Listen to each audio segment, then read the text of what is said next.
The arts especially address the idea of aesthetic experience.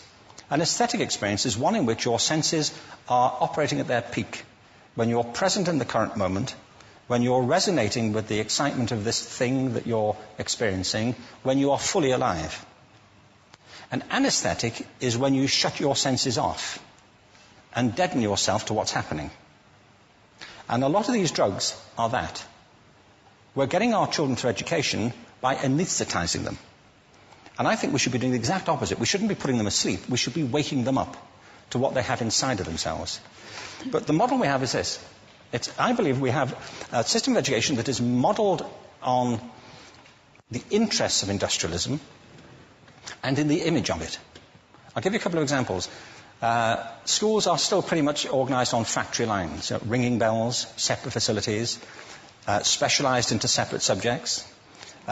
We still educate children by batches. We put them through the system by age group. Why do we do that? Why is there this assumption that the most important thing kids have in common is how old they are? It's like the most important thing about them is their date of manufacture. You know what I mean? Well, I know kids who are much better than other kids at the same age in different disciplines, or at different times of the day, or better in smaller groups than in large groups, or sometimes they want to be on their own. If you're interested in the model of learning, you don't start from this production line mentality.